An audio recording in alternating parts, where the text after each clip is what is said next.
Number one, put God first. Put God first in everything you do. Everything that you think you see in me, everything that I've accomplished, everything that you think I have, and I have a few things, everything that I have is by the grace of God. Understand that. It's a gift. 40 years ago, March 27th, 1975, it was 40 years ago, just this past March, I was flunking out of college. I had a 1.7 grade point average. I hope none of you can relate. I had a 1.7 grade point average. I was sitting in my mother's beauty shop. They still call it beauty shops now? What they call it now? Yeah, I was sitting in the beauty parlor. I was sitting in my mother's beauty parlor, and I'm looking in the mirror, and I see behind me this woman under the dryer. And every time she looked up, every time I looked up, she was looking at me, just looking me in the eye. And I didn't know who she was, and I said, she said, somebody give me a pen, give me a pencil. I have a prophecy. March 27, 1975. She said, boy, you are going to travel the world and speak to millions of people. Now, mind you, I was flunked out of college. I'm thinking about joining the army. I didn't know what I was going to do, and she's telling me I'm going to travel the world and speak to millions of people. Well, I have traveled the world, and I have spoke to millions of people. But that's not the most important thing, the success that I had. The most important thing is that what she taught me and what she told me that day has stayed with me since. I've been protected. I've been directed. I've been corrected. I've kept God in my life, and it's kept me humble. I didn't always stick with him, but he always stuck with me. So stick with him in everything you do.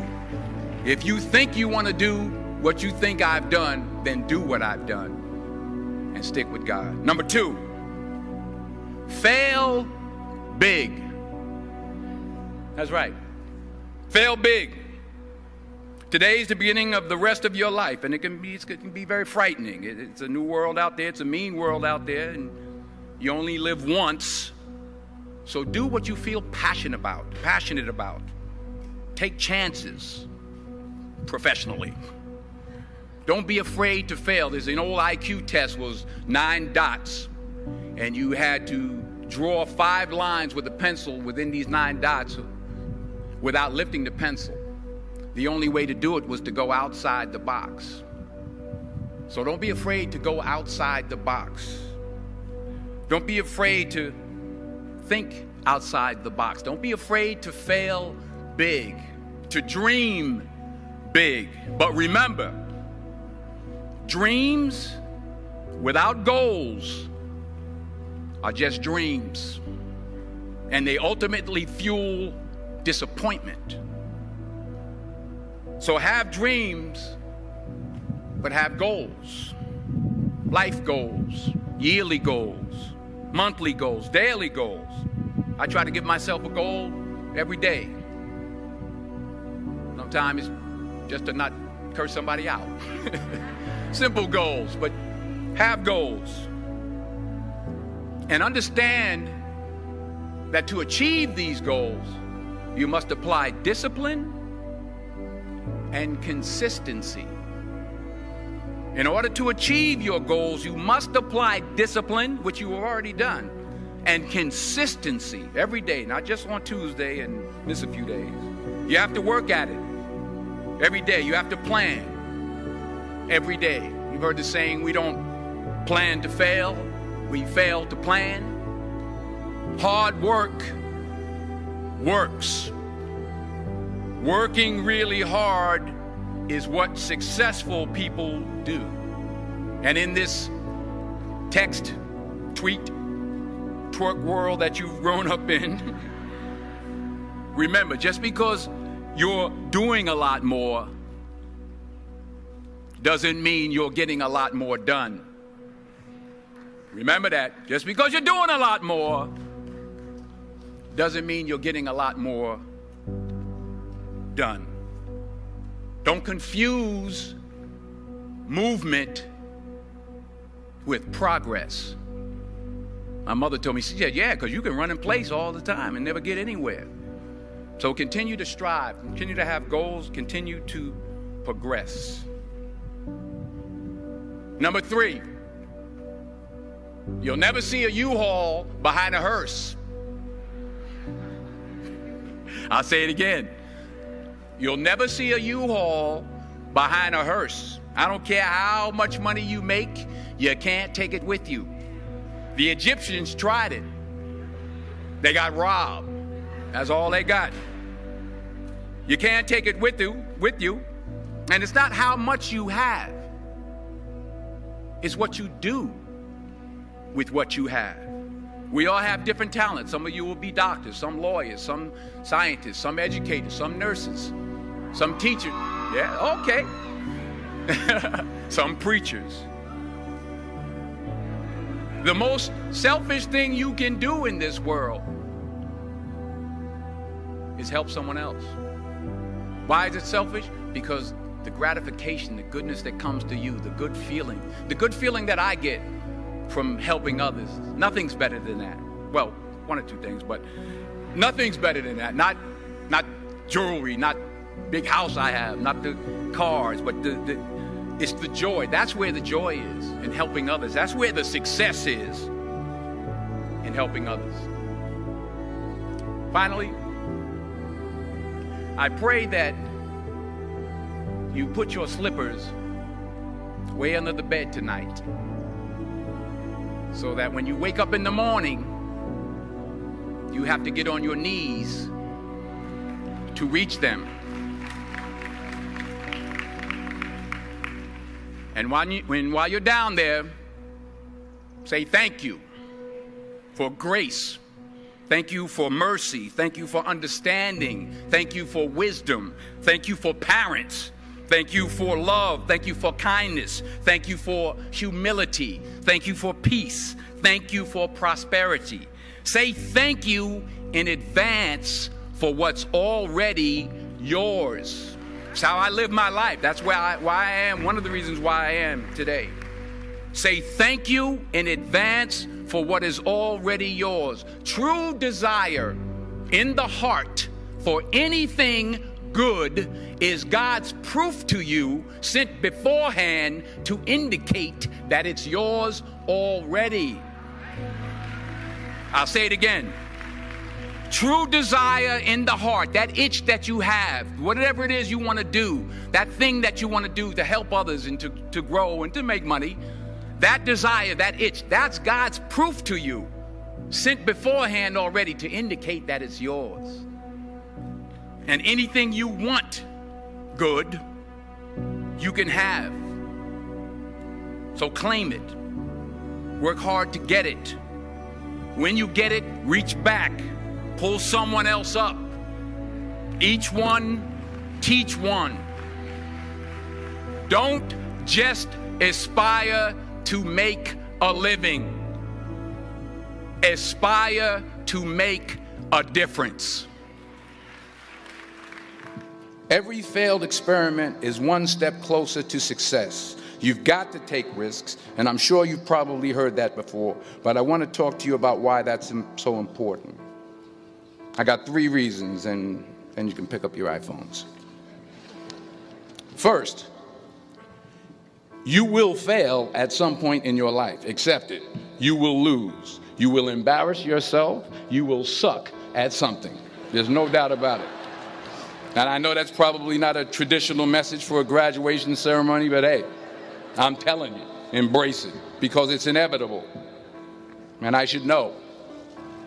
In the acting business, you fail all the time. Early on in my career, I auditioned for a part in a Broadway musical. Perfect role for me, I thought, except for the fact that I can't sing. So I'm in the wings, I'm about to go on stage, but the guy in front of me, he's singing like Pavarotti. He's just, and he's just going on and on and on. And I'm just shrinking. I'm getting smaller and smaller. So they say, oh, thank you very much, and you'll be hearing from us. So I come out with my little sheet music, and it was Just My Imagination by the Temptations. That's what I came up with. So I hand it to the accompanist, and she looks at it and looks at me and looks out at the director and is like, all right. So I start, you know, I'm going to sing. I'm like, it's just my imagination once again, and they're coming away with me. And they're not saying anything, so I'm thinking I'm getting better. So I just start getting into it. It was just my imagination. Running. They say, oh, yeah, thank you very much, Mr. Washington. Thank you. So I assumed I didn't get the job. But the next part of the audition, he called me back. The next part of the audition is the acting part of the audition. So I'm like, hey, okay, maybe I can't sing, but I know I can act. So they pair me with this guy, and again, I didn't know about musical theater. And musical theater is big, so they can reach everyone all the way in the back of the stadium. And I'm more from a realistic, naturalistic kind of acting where you actually talk to the person next to you. So I don't know what my line was. My line was, well, hand me the cup. And his line was, well, I will hand you the cup, my dear. The cup will be there to be handed to you. I said, oh, okay. Well, should I give you the cup back? Oh, yes, you should give it back to me because you know that is my cup and it should be given back to me. I didn't get the job. But here's the thing. I didn't quit. I didn't fall back. I walked out of there to prepare for the next audition, and the next audition, and the next audition. I prayed. I prayed, and I prayed. But I continued to fail, and fail, and fail. But it didn't matter, because you know what? There's an old saying, you hang around the barbershop long enough, sooner or later you're going to get a haircut. So you will catch a break, and I did catch a break.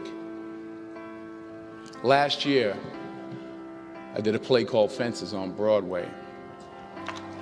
Someone talked about it. Won the Tony Award. And I didn't have to sing, by the way. But here's the kicker. It was at the Court Theater. It was at the same theater that I failed that first audition 30 years prior. The point is, and I'll pick up the pace, the point is every graduate here today has the training and the talent to succeed. But do you have the guts to fail? Here's my second point about failure. If you don't fail, you're not even trying. I'll say it again. If you don't fail, you're not even trying. My wife told me this great expression. To get something you never had, you have to do something you never did. Les Brown's a motivational speaker. He made an analogy about this. He says, imagine you're on your deathbed, and standing around your deathbed are the ghosts representing your unfulfilled potential. The ghost of the ideas you never acted on. The ghost of the talents you didn't use. And they're standing around your bed, angry, disappointed, and upset. They say, we came to you because you could have brought us to life, they say. And now we have to go to the grave together. So I ask you today, how many ghosts are going to be around your bed when your time comes? You've invested a lot in your education, and people have invested in you. And let me tell you, the world needs your talents, man, does it ever. I just got back from Africa like 2 days ago, so if I'm rambling on, it's because I'm jet lagged.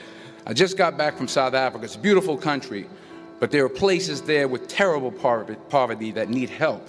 And Africa is just the tip of the iceberg. The Middle East needs your help. Japan needs your help. Alabama needs your help. Tennessee needs your help. Louisiana needs your help. Philadelphia needs your help. The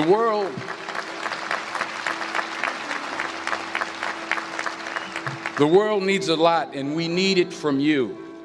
We really do. We need it from you young people. I mean, I'm not speaking for the rest of us up here, but I know I'm getting a little grayer. We need it from you, the young people, because remember this. So you got to get out there. You got to give it everything you got, whether it's your time, your talent, your prayers, or your treasures. Because remember this, you will never see a U-Haul behind a hearse.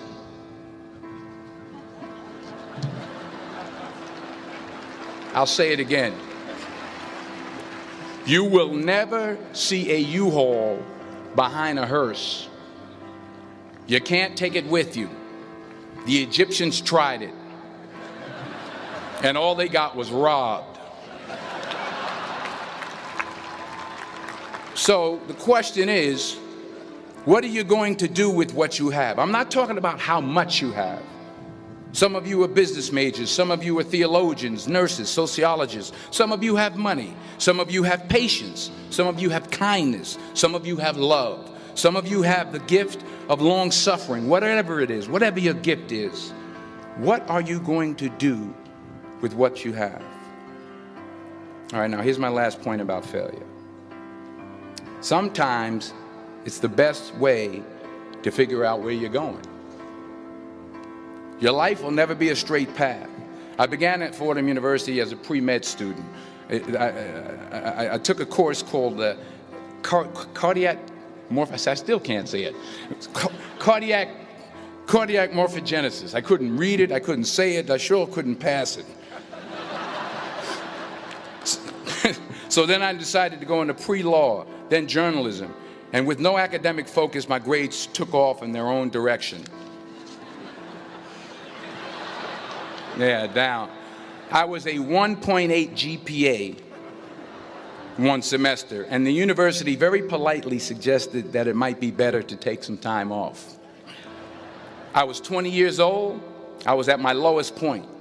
And then one day, and I remember the exact day, March 27th, 1975, I was helping my mother in her beauty shop. My mother owned a beauty shop up in Mount Vernon.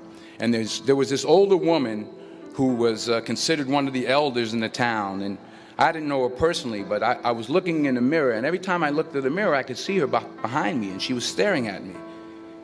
She just kept looking at me. Every time I looked at her, she kept giving me these strange looks. So she finally took the dryer off her head and she said something I'll never forget. First of all, she said, "Somebody give me a piece of paper. Give me a piece of paper." She said, "Young boy, I have a prophecy, a spiritual prophecy." She said, "You are going to travel the world and speak to millions of people." Now, mind you, I'm 20 years old. I'm flunked out of school. In fact, like a wise ass, I'm thinking to myself, maybe she's got something in that crystal ball about me getting back into school next fall. But maybe she was on to something, because later that summer, while working as a counselor at the YMCA camp in Connecticut, we put on a talent show for the campers. And after the show, another counselor came up to me and asked, "Have you ever thought about acting? You're good at that." So when I got back to Fordham that fall, I got in and I changed my major once again for the last time. And in the years that followed, just as that woman prophesied, I have traveled the world and I have spoken to millions of people through my movies. Millions who up till this day couldn't see me, who up till this day I couldn't see while I was talking to them, and they couldn't see me. They could only see the movie. They couldn't see the real me. But I see you today, and I'm encouraged by what I see. And I'm strengthened by what I see. And I love what I see.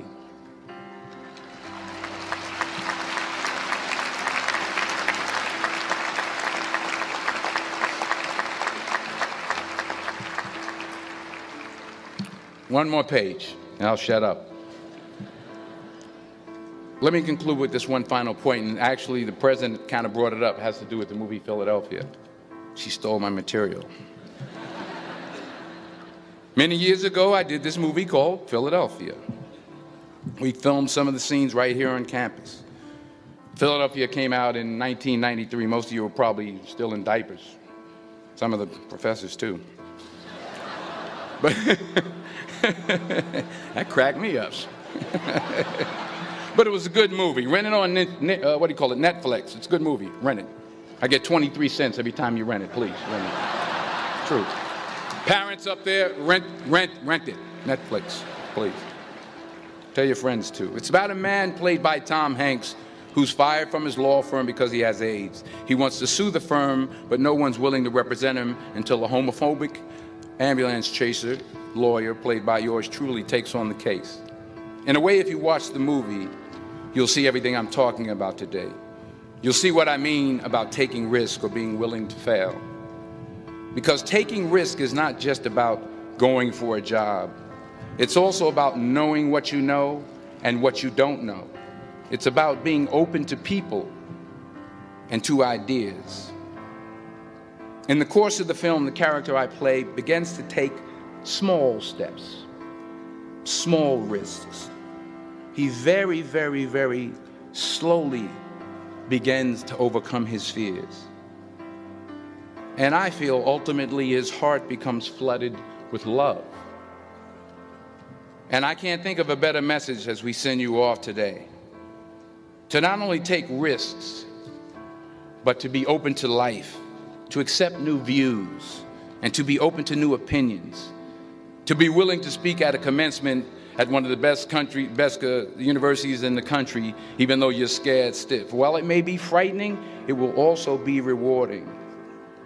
Because the chances you take, the people you meet, the people you love, the faith that you have, that's what's going to define you. So members of the class of 2011, this is your mission. When you leave the friendly confines of Philly, never be discouraged, never hold back, give everything you got. And when you fall throughout life, and remember this, fall forward.